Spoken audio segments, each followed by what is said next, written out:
if a voter is dissatisfied with the way the legislature is functioning now, or functioning 5 years from now, why not uh, make some constitutional changes when the opportunity presents itself? I guess I'm just asking to kind of get a There is reasoning here. some criticism of the legislature and the leadership, the power of the leadership. Uh, they tend to control the redistricting. They control the appropriations, and there are other aspects of the legislature. Some people would like to go back to cumulative voting. This institute held a seminar, more than a seminar, a small meeting some 2 or 3 summers ago, and the conclusion of the group that we should go back to cumulative voting to provide minority representation and more independent members elected to the legislature. But there's no guarantee that these type of changes would be adopted by a convention.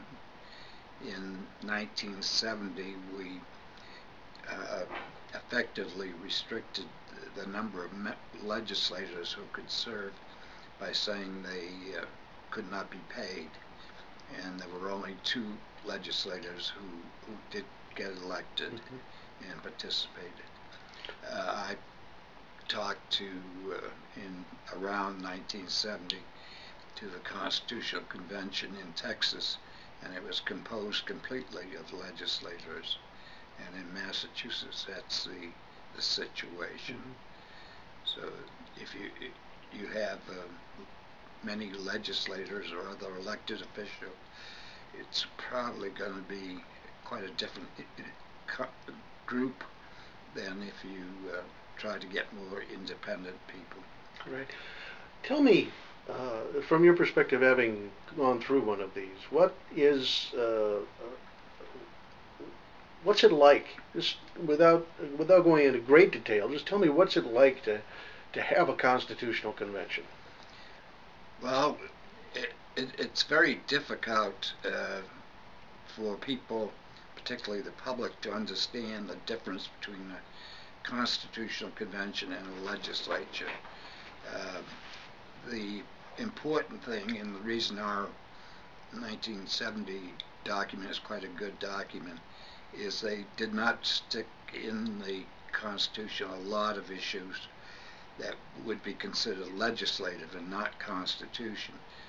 Constitutional issues are supposed to be broad and general and last for a long time, where legislation is enacted for today and the current problems, which may not be the same problems 10 or 20 years from now. So it's a big body of delegates and kind of functions in a quasi-legislative manner, doesn't it? The procedures could be very similar, but it would be one body, and the legislature is 2 bodies, depending on if the question is approved on November 4th, then the legislature would have to get busy, and there's only one legislator now in office who was a delegate, and that's Speaker Mike Madigan. But the other members do not have the feel of what a convention is.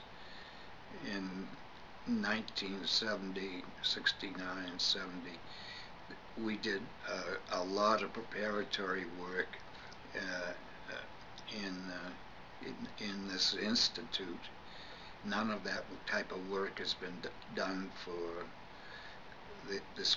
proposed question. We ran a seminar for reporters to try to make clear in their minds that this wasn't like a legislature, and that the important distinction between what is constitutional and what's legislative is very, very important. Okay. How long did the 1970 convention take to complete from beginning to end? It convened in December 1969, 100 years to the day from the last convention that was successful, and they finally adjourned in September of 1970, and the question of approval of the new Constitution was on the ballot in December 1970.